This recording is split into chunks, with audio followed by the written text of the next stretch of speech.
Welcome, everybody, to another installment of Beer Freaks.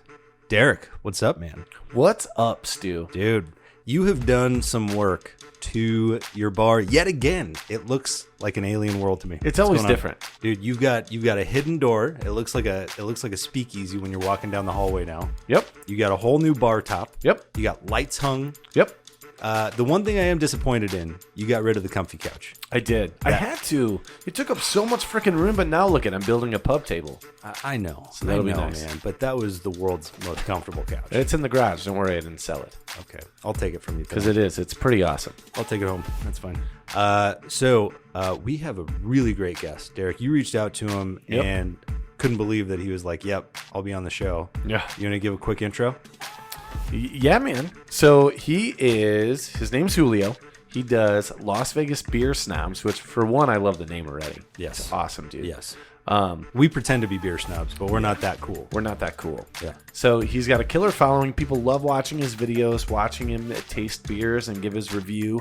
And I knew we had to have this guy on because we try and do that and we suck at it. So we need to learn from someone that's really good. 100%. Yeah. So I think we should just let it roll and then get back to Julio because I want to hear what he has to say. Perfect.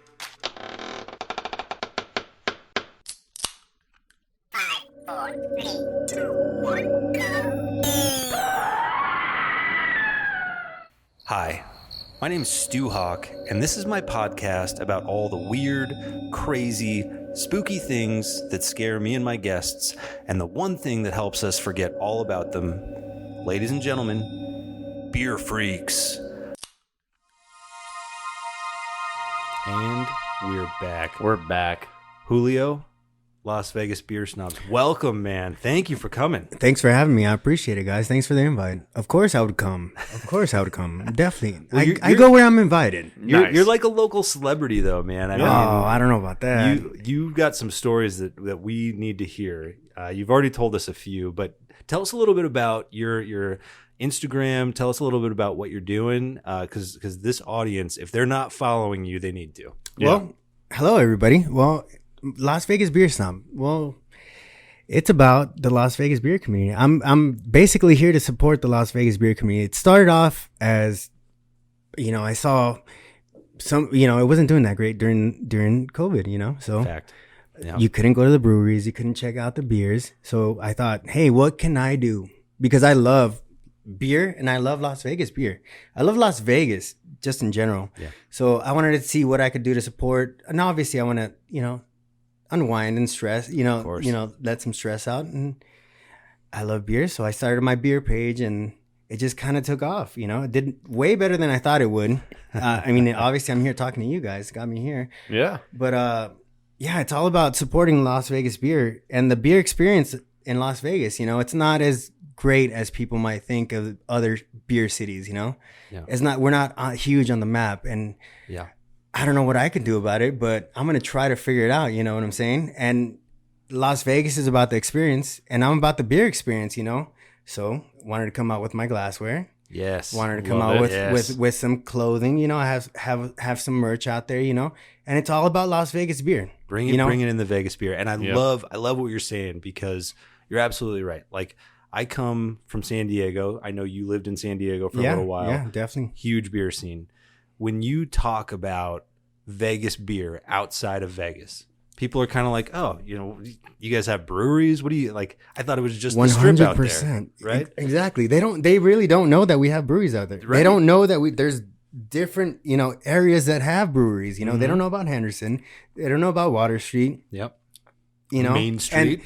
They really don't at all. You say Arts District, and they're like, what's that? Yeah. So now that I'm out there, I try to get out there as much as possible. Put it on the page as much as possible, so as many people that I know can see it. I have a lot of friends, good following in LA, some Texas. A lot of support all over. It's surprising, like all over the country, people are reaching out, and it's really cool. Yes. So hopefully I am helping, getting the name out. Getting all these breweries' names out that I'm trying to visit and trying to talk about their openings, talk about their releases and what have you, And my reviews, hopefully they're reaching, other people and making them want to grab our beer. Yep. You know what I'm saying? Because it's not distributed nationwide, Right. right? Yeah. So, why can't it be? Why not? Why not? Well, Exactly. and you know what? And your content though clearly is, because you told us a story before we started rolling about a group of people from LA that came out and they saw you at Cerveza, right? So like, tell us a little bit about that. It's surprisingly happened a few times, and it's like they come out to Vegas and they know there's a couple of things that they know about the Vegas beer scene. Yeah. You know what I'm saying? There's things that they're recognizable. Beer Zombies. They know Beer Sure. Zombies. Heck yeah. Beer Zombies has a big map. They know people across the nation know. People who know, they know They Beer They see Zombies. the zombie and And if you don't know, now you know. Yeah. Yep. Seriously. If you don't know, No, you know. I mean it's everywhere. It's everywhere. It's in national chains. It's in Whole Foods. Yep. It's in it's several. It's in Total Wine. Oh, it's yeah. everywhere. Yeah. So And it's the can everywhere now. art's incredible. Oh, it's always it always has been. And he started as an artist, right, or something, right? Yeah. Didn't he? Okay. Yeah. Okay. See, Yeah. brilliant. And it's Dude. good beer, obviously. Of Yeah, course. But the can art's that's what's going to get people who don't know. Yeah. See, Derek's I got love that. So one. he's got collaborations with everyone across the country. And Yeah. you know what I'm saying? So he's Yeah. getting the name out there. He's getting his name out there, you know what I'm saying? Oh yeah. So Brilliant. I had a couple come in and they're like, "Hey, we just saw Chris from Beer Zombies and we wanted to come out and see you." Yeah. And it's like That's awesome. like we came to see Chris and we want to see you too. And it's like, well, I mean, so that's it- that's not local celebrity, man. That's regional celebrity Yeah. now. Yeah, but I mean, I just thought that was kind of myself. I thought that was cool. I thought that That's that rad. was big. That somebody That's pretty was like, "Hey, sweet. man. I really appreciate that." Yeah, but it's happened more often than I would have ever imagined. There's people that are coming out here and they're enjoying the beer scene, and they're taking my suggestions. I have direct messages from people all over the country asking me what breweries, how can I do this, which route. What's the best way that I can see 3 breweries in 3-hour time slot? Yeah. And I have that thing Yeah. mapped out. You know why? Yeah. Because I did every single brewery in one day on my birthday. We got to do that. Every we Vegas got to do brewery? that. Every Vegas brewery Get in one outta day. here. Every Vegas brewery in one day. I drank a Challenge. pint at every single one. I dubbed Challenge it accepted. Las Vegas Beer Snob Challenge. Did it on my birthday last year. It was awesome. it was amazing. I think I blacked out halfway through the day. Luckily, my amazing wife, who's very supportive, I've told you already, Yep. was there to corral me and fucking keep me going. She kept me going the entire way. I lost my wallet. I lost my wallet. Chris actually messaged me. He's like, "Dude, you forgot your wallet." So we had to run back to Taking Beer Zombies. care of you, man. That's Yeah, awesome. Had my dude. back from back then.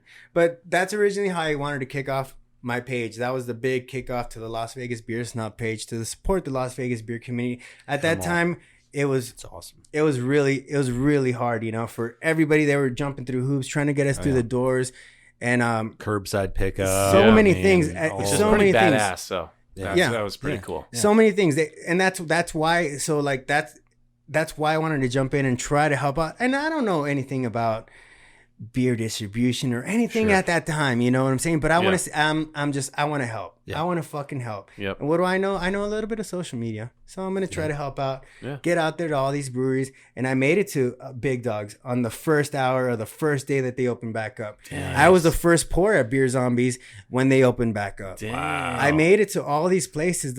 I try to make it the first day in the first hour. I was there the first hour of Huddle.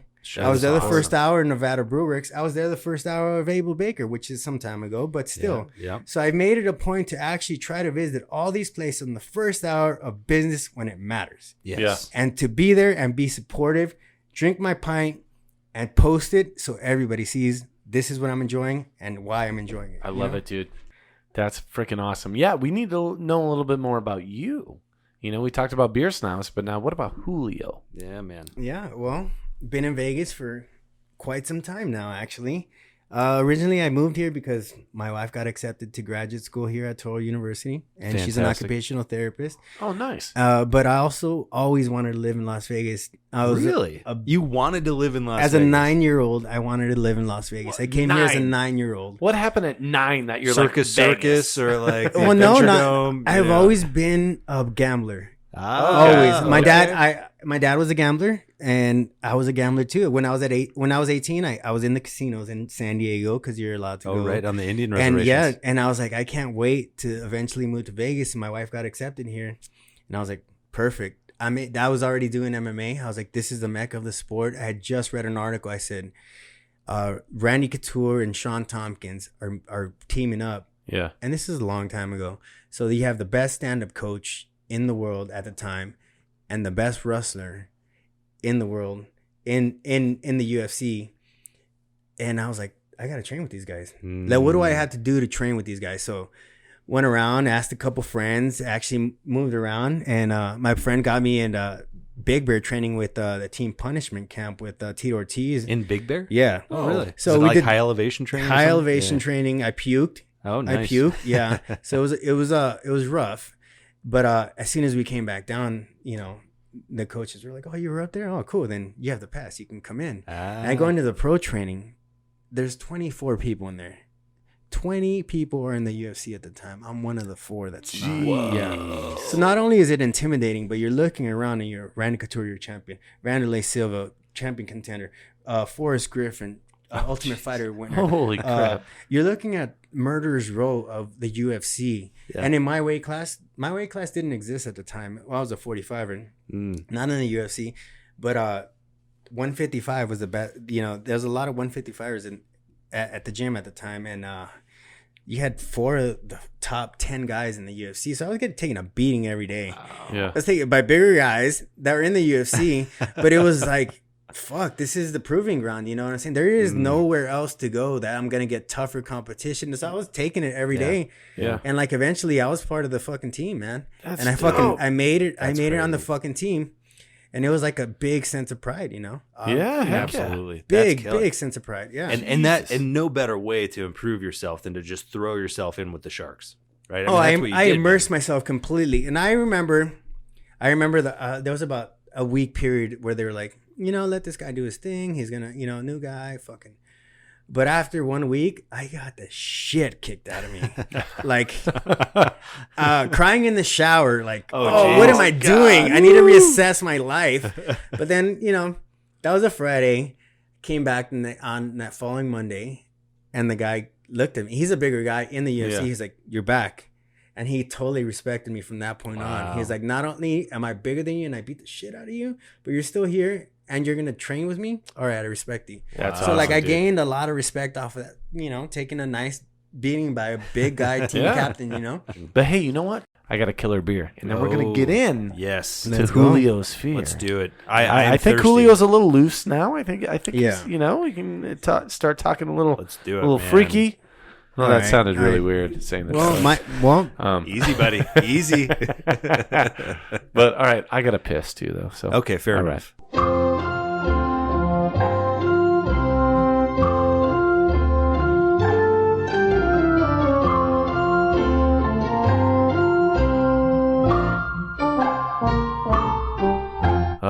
Guys, have you ever had like the best pee ever? Like sometimes you're just standing there and you need to like put an arm up and like put your head to the wall because it's for one, it's that good, and two, it's that long that you're just getting tired of standing. Is this an ad for a urinal? Yeah.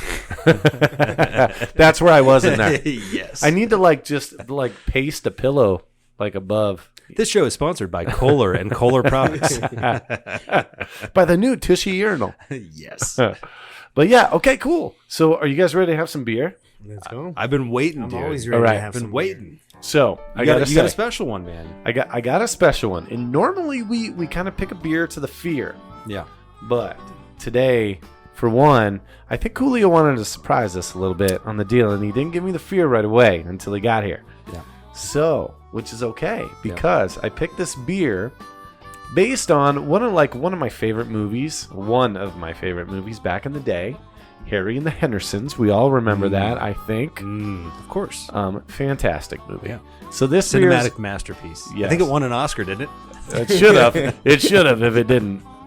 It's called Harry and the Sendersons. Oh, Okay. Full Send send. it. Yep. But you know what? I'm not gonna talk about this beer because we got someone here that just kills it on the reviews. Hence the reason we brought him here. Oh, We're gonna put putting me on the spot. We're gonna put him Put me on on the the spot. spot. All right. Ooh. So Julio, we're gonna crack these beers, All and then right. you're gonna give us a nice review of this sucker. Okay, sounds right. good. I've done this before. And while we all prepare, I'll just read a little bit off the back so we can mentally prepare. So Harry and the Sendersons is a triple dry hopped hazy triple IPA with Citra, Mosaic, and Galaxy hops. I know those guys. And the 11.5 alcohol by volume. Oh, that's it? Plus 10% club. Let's go. Ooh. Yes. This is a full pint. This is a 16 ouncer, and it is brewed by Mason Ale Works. Hey, thank God we got a 16-ounce glass, guys. Let's Courtesy go. of our. I think it's an of our 18 guest. ounce glass, isn't it? It's 19. Oh, There's 19, extra 19, space. 19. There's extra space. Look at that. All right. That's a beautiful color. Well, Let's go. I'll let Julio rock this, but Yeah. Oh, yes. oh, that's good. all about the sound of that. Popping All that. about the sound. All right. And again, all about the sound. So I'm going to pour this. I'll show you. That's what my Oh, pee there you sounded go. like earlier. Easy, Derek. Oh, don't ruin I wrote this. it. Terrible. It is very nice, though. This show I is do brought love to you that by sound. Kohler and disgusting things. Pour is actually beautiful. You can smell it right as soon as you pour it. Perfect head. Man, Color, extremely hazy. Oh, You yeah. cannot see through that glass. I love that, though. It looks like orange juice. Yeah, it Yeah. really does. Well, It looks like a mimosa, right? Oh, like yeah, after you yeah, pour you're the right. orange Yeah. juice in the champagne. smell off of it. Little light, slightly dank, but very little. Yeah, it's not as not as- hoppy as I no. thought it would be. Let's get a little taste. All right. Let's do it. Cheers, guys. Oh, shit. Cheers, boys. Do it up. Whoa. All right.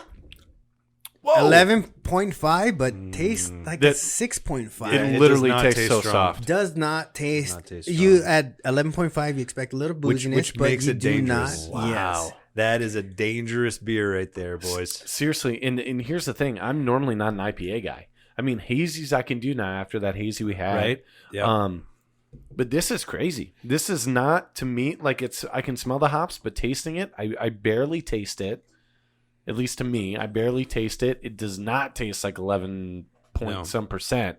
I mean, it's It leaves a Jesus. residue in my mouth. I don't know if you guys are getting that. Yeah. So that, I think Little- it's hanging around. Little light though, not too heavy. It's not extremely bitter. I don't know what the IBUs are Definitely on this guy. not. Definitely not. But yeah, for 11.5%, extremely pleasant, extremely smooth, not too bitter.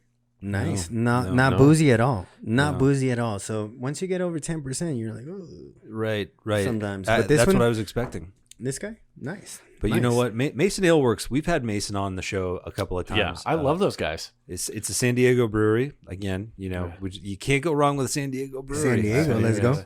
I got to tell you. So well done, Mason.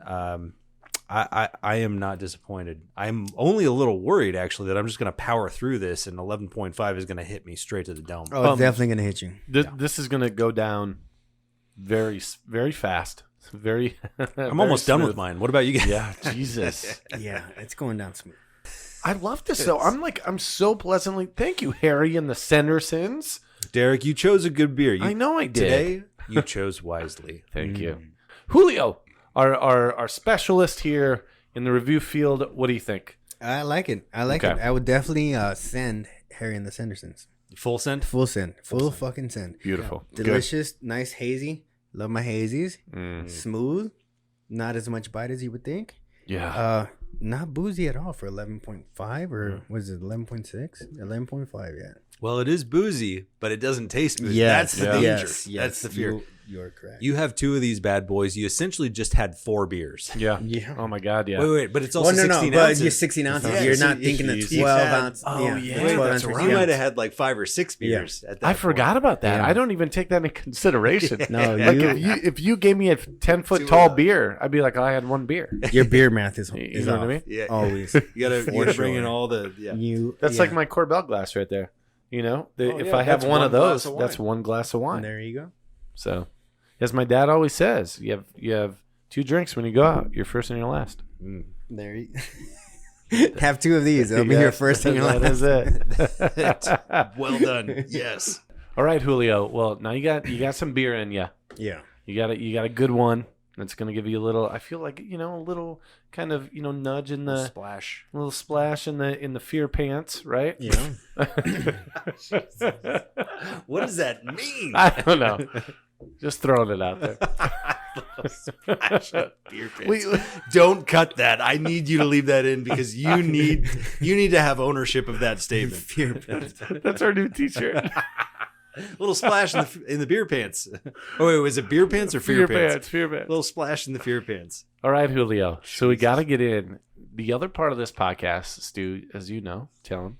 Oh well, we've got the beer. Now it's time for the fear. Yeah. So Beer Freaks is all about what scares us, and we've had it range from the silly, like ghosts and nuclear warfare actually is looking more and more likely these days. So, Julio, we ask you, what is your greatest fear? Well, mine's a little intense, guys. I have a little PTSD from my time in the military. I was in the Navy, so I was on a ship. I didn't see any combat action, but still, one day I was actually doused in fucking jet fuel. Whoa. Jesus. And I was standing 60 feet away from the smoke pit where everybody was smoking. So, whoa. I have a fear of drowning. I have a constant dream of drowning and actually being lit on fire. So it's an actual fear that I have. Lord, man. I know it's intense, but the reason I want to share this is because even when you're in the military, even when you have an easy job, it's still rough. Mm-hmm. Your life is still in danger, and mine was obviously, not just this time. There was other times as well, But it's a little deep. But yeah, this is a real fear that I actually have. I have a reoccurring dream of drowning and being lit on fire. Wow. Dude, I think it's important that everyone knows what PTSD is fundamentally at this point. I mean, we hear a lot about it in the news, and a lot of people are returning from the Iraq war and all these different things. But I don't think people understand what it actually entails and how it affects you. So no, that's it. That's the reason that I'm actually sharing it, because it's not something that I have comfort talking about. Obviously you hear the knot in my throat because it's a real fucking thing. There's a constant fear, and it's you don't know what you're actually scared of, because when are you gonna fucking drown and be lit on fire? It's not gonna happen. But there's just dangerous scenarios in real life that actually affect me more than probably they would the regular person, because I've been part of situations like this, so they make me look at things in a different eye. I see the real danger and the after effects of what could have happened or what can happen even prior to, so it's constantly, my brain's constantly going. So you're consistently affected by it from pretty much anything that you're doing. Are there any specific triggers that really make it worse? Well, I have kids, so my biggest fear is anything happens to them, for sure. But I probably overthink things, and I know it's from it, because sometimes and it's not even introduced as sometimes it doesn't come out as I'm scared. Right. It comes out as anger, which is fucked up, and so I mean it's hard. It's not easy. You don't want to be angry at your kids for maybe your kid fell. I don't know what have you, but it makes me think oh, that's my mistake. I did this, I did that, or I could have done this, or I should have done that. Overanalyzing every situation, and and maybe that's kind of what got me into MMA, because I was overanalyzing every situation, and I actually maybe wanted to get in a little danger. You know what I'm saying? Yeah, a little bit more control of it. Yeah. Well, sometimes, but sometimes no. Sometimes I wanted to take, sometimes you want to get beat up. It's fucking weird, but you almost want to feel that pain. Yeah, right. Okay. It's weird, but I think so. It's way more intense than I don't know. It's hard. You know what I'm saying? like looking back at, what is it now, 13, 14 years since I've been out of the military, and it's like, Yeah. I'm still thinking about this, you know, and it's really coming to light now because I've been pushing it down for so long. You know what I'm saying? And for a long time, I was really antisocial. I didn't want to talk to anybody. I wanted to just train, fight, not talk to anybody, do my own thing, and I consider myself a lone wolf because I was by myself. I didn't have like, you know, I didn't have a team, or I didn't have, you know. Yeah. So it was rough, you know, and I was in the Navy. I got out, you know, and that was my team. And then I was like searching for another team, and that's what MMA came in, and it was awesome, you know. But So let me ask this. When you were still in the Navy, obviously after the jet fuel incident, did you have like PTSD after that while you were still on the ship? oh yeah, fuck yeah, right away. It was instant. Immediate. It was instant because whatever scenario it might be, that's not even the only time that I had my life in danger. Like, yeah, that's the one that comes up in reoccurring dreams. Sure. But there was an explosion that was standing a couple feet away from.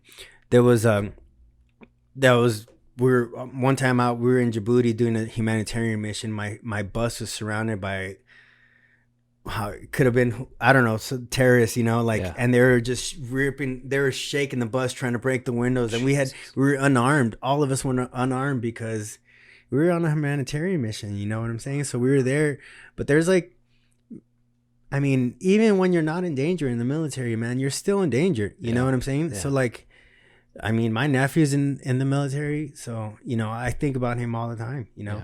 Yeah. And it's like he works on jets, even not being part of the military, actual like combat, like it's still rough, man. It's not what it's all cracked up to be, you know. It's not, you know, what you think it's going to be when you're signing on the dotted line, you know. It's rough. It's not the movie that you see in theaters. I mean, for some people it might be, you know what I'm Yeah. saying? Yeah, definitely. I signed up because of Top Gun. Thought Yeah. that was cool Yeah, shit. yeah, Thought it was yeah. cool shit, you know what I'm Yeah. saying? And then I saw, was it Pearl Harbor, where they're like boxing on the flight deck. I was like, oh, I want to box on a flight deck. Yeah. I'll box anybody on a flight Yeah. deck. That sounds awesome. Like, so you watch all these Hollywood stories, and it's super fucking cool.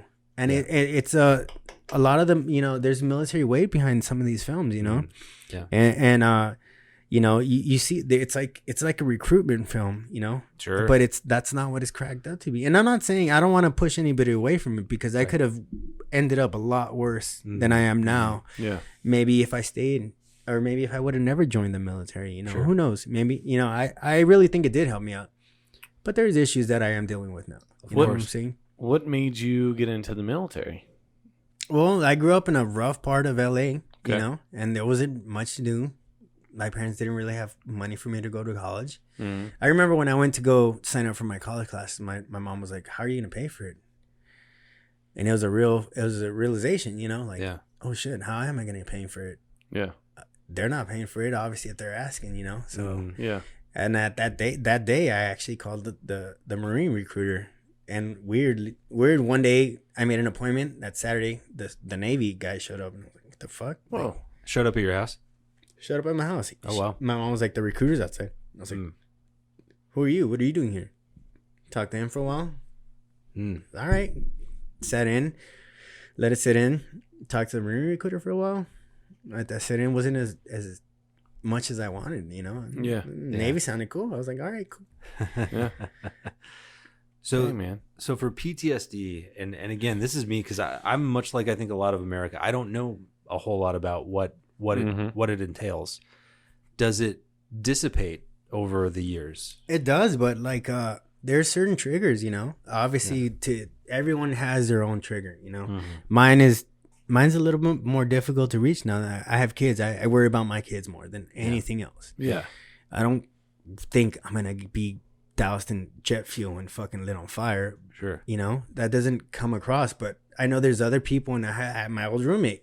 He was in Fallujah, and he would see people trying to just, you know, attack him, and it's like at the stoplights, you know, and it's So like he would be at a stoplight. he would in be his at a car, stoplight. He would and- turn over, and he would see, you know, he would see people trying to attack him. So it's rough on so many different levels. So for a long time, when the VA would ask me, you know, do you have PTSD? I would say no, because my vision of PTSD was you're in Fallujah and somebody's trying to kill you, and you know you have. So I didn't think of it as, you know, the way that I see it now. You know, now that I'm separated from the military for some time, I see there's different levels of everything. You know what I'm saying? And it's about the situation and how it's affecting you. You know. Do you think that's a big problem with 100%? That's what the only reason that I'm talking about it. Yeah. Seriously, because this is not something that's easy to talk about. This is not something that I go around telling people. Yeah. At all, and probably the first time that I vocalized it in public. I've not been an advocate. I've been wanting to be an advocate for PTSD, or, you know, and different ways to handle it, you know, but I don't think I was ever ready for it, you know. Yeah. But now that I found a little bit of happiness and I'm in a different spot in my life, I think I can handle it a little bit differently. And now that I have like a small platform, you know, maybe there's military guys that see me and they say, you know what, if he could get through it, you know, it's taking him a long fucking time. Yeah. But if he can get through it, maybe I can too. Dude, I got to tell you, what you just talked about made me emotional, because I can tell it's something that affects you. And again, even more than obviously the beer, which is awesome. But like, this is something that you also feel passionate about. It is. I definitely, I mean, like I said, it had such a big effect. The military had a big effect on my life and changing my life in the positive, but also there's also negative things that came along with it, you know? And I'm seeing that now. And, you know, there's obviously the reason that I'm saying is because there's other people that are affected more, you know, more severely than I am, you know? And I want them to get help as well, you know? And it's okay to vocalize this shit. Because everybody always thinks, oh, you're not tough if you cry, or you're not tough if you vocalize your feelings, you know? Yeah. Well, I'm fucking tough. And if you're gonna fucking doubt me, I'll fucking prove to you that I'm tough. It's tougher to cry than to not cry. And just for the people at home who can't see him, I would not fuck with Julio. No, I wouldn't either. You know, if he cries, I am not going to make fun of him. Also because I might cry myself. Cause, I mean, but this is like a serious issue, and I'm super glad, it's deep. This up. I think it's really, like, it's strong of you to bring this up, and I think you talk about it very eloquently. Yep. Well, I want to bring it to the forefront. Like, Beer Snob is cool. Like, that's what's gotten me on. That's what's given me a small platform. Yes, super small, but I spent a lot of time in the military, and you can see from the logo, the logo itself is actually very thought out from my military time. That same shield is the shield for my ship. Yep. It's got the sword, you know, two swords on there, just like social media, just like the shield for my ship. It's exactly just like my re-enlistment plaque. Yep. And there's just so many military connotations to that, you know. Yeah. The wheat, it's like my kids, you know. I got two kids. It's all about just my lifestyle. The 5 stars is what everybody's been doing in Las Vegas, you know, the 5-star service that everybody's been jumping through hoops, awesome. You know what I'm saying? Yep. Like trying to get us into their breweries, trying to get us to drink their beer, you know what I'm saying? It's been so hard to actually, you know, this time for our breweries has been very hard, you know, and not only that, they've been working on trying to get themselves on our you know, the big nationwide platform, you know. Mm-hmm. Hell yeah. Yeah, so I just want to help support them, you know, and whatever I could do to help support. Like I said, like I told you guys earlier, I'm big on supporting veterans and people in the military. Yeah. And that's exactly what Beer Snob is about, supporting veterans in the military and supporting Las Vegas and the Las Vegas beer industry. And you know what would be cool to do? Like to get with Brian or whoever and do some kind of like cool like beer kind of whole festival, like, but just geared towards veterans, like a whole veterans kind of like celebration with all the breweries, and that would be awesome. Badass. And you know, tight. I love it, man. Let's connect. Let's connect him with Brian. We should. Brian is also, he's a West Point grad. Yep. So he's got ties to the military. Okay. And what if it was a whole military thing, like just for military? I like that. That's what I thought you were saying. So one of my designs is all military. It's green and black. You could barely see the letters, but the thing is, it's, you know, it's camo. It's about, you know, supporting military. And like every once in a while when I see somebody, you know, a veteran, I try to give them out, you know. Yeah, That's awesome. Just give them to them, you that's know. awesome, man. Because they're just paying. So the whole thing, Las Vegas Beer Snob, like the merch that I'm selling, it's all going back into the craft beer industry. Yeah. I'm not fucking doing anything with the money other than buying beers Yeah. Hell yeah. and supporting local beer industry. You know, I go to Able Baker, buy a flight. You know, the shirts that I'm selling, they buy my flight. That's awesome. literally it. It's everything that goes into every purchase that's Las Vegas Beer Snob purchase goes right back That is a into cycle. local That's That is a awesome. craft cycle beer of- industry. That's That is awesome. 100%. And I go out and I try to give these glasses to all the brewers. Any brewers out there that want a glass, I would love to give you a glass. Any breweries that want a glass, I would love to trade with you. I've traded with several people out there. Chris from Beer Zombies traded with him. I've traded with the guys from Mojave. I have all their glassware. Bootleg Canyon. Yeah. I have all of Jake's glassware. And you know, if you look at my bar, I have all Las Vegas glassware. Dude, on love the it. entire bar. You know, That is Love it. badass. So if they want to get in touch with you, because you just shouted out the breweries, and I think even the veteran community who's interested in getting more in tap with the beer game, how should they get in touch with you? the Instagram page is Las Vegas Beer Snob. Las That's Vegas it. Beer It's- Snob. Las Vegas that- Beer Snob. Perfect. You know, you can, if you want to buy merch, LasVegasBeerSnob.BigCartel, but that's on the page. It's linked on the page. Everything that I do goes off of Instagram. I do a little bit of Facebook, not as much. Yeah. I'm very focused on Instagram. yeah.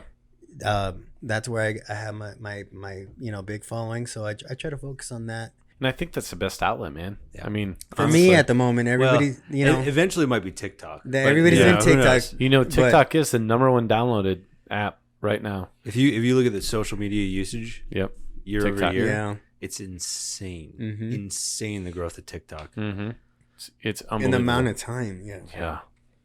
But dude, I love your story, Julio. Like It's incredible, man. this has probably been one of our deeper ones, but like in a good way. I In a mean, great it's way. something that needs to be said, like you Yeah, said. that's the reason that I'm trying to say it seriously, because there's veteran. I know there's a lot of veterans in Las Vegas, and I don't even know they're veterans until we actually interact, and I'm like, oh shit, I didn't know, because sometimes there's certain things that you don't want to bring up. Yeah. And even, you know, being in the military is rough. You know. Yeah. Well, I got to say again, thank you so much for coming on our show.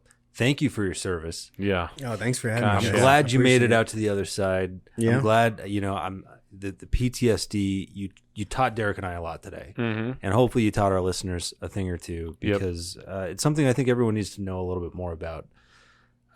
So, you know what, man? Cheers. Yeah. Cheers.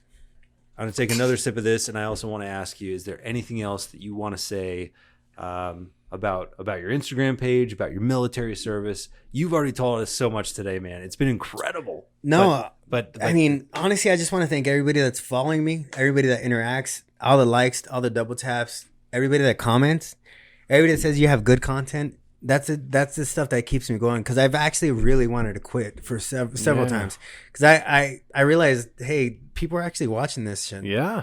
And I didn't know that until a couple months ago. Like, I was just kind of doing it for myself as a little bit of stress relief. Yeah. But now I'm realizing I'm meeting these people out at Cereza. You know, they come and visit me. They come say hi. They want to take pictures, what have you, buy a T-shirt and stuff. And I want to say thank you to all those people, because without that, I wouldn't be here talking to you guys. Yeah. You know, I wouldn't have my job there. You know, there's so many things. You know what I'm saying? And it, like I said, they're in turn they're helping out the Las Vegas craft beer industry by buying my merch. It's helping me trying to help promote them, you know, and get my name as well as their, you know, the Las Vegas beer community name out there as well, you know. So Yep. But again, Julio, thank you so much for coming on, man. This has been incredible. And by the way, you're always welcome back. Yep. Because, man, I learned a lot today, Mm-hmm. and we had a blast. Thanks for having me. I appreciate you guys. Thank you. Derek, we're I don't know, I'm wrapping just another thinking- episode. Yeah, man. I'm just thinking about all the stuff, and I'm just thinking about, like, I mean, honestly, you know, you think about, you know, what you've gone through and what other people have gone through, and, you know, even if they weren't military in a way, like, you never know what someone's going through, right? Yeah. And so, like, they could be, maybe you run into somebody at the grocery store or wherever and they're kind of being a dick. Like don't take it as like, oh, that's an asshole right there. Like who knows what the day gave him? Who knows what his life has given him? Who knows like what happened to this guy? Like maybe he's just having a bad day. Yep. Like so we got to remember that, especially in the times like we have now. Yep. We got to remember like we don't know their stories, especially if it's someone we just freaking ran into at the store. Yeah. You know, like we need to, you know, be, what is it? Like, what's the saying? We need to be, you know, we're all together. Why can't we be friends? Why can't we be friends, man? We all need to be in it together. What a good message, man. I mean, truly, like, everyone's different. Everybody's different. Yep. And yet So many we're all views. still And everyone's still- so connected. And we're still connected, Yeah. and everyone's still, we can still walk away as friends, and we're still happy. And guess what? We just cracked a beer together, and we had a good time. Yep. 100%. That's the best thing about beer, awesome. bringing people Exactly. together. So let's cheers to that. Let's end there on the positive notes. Cheers.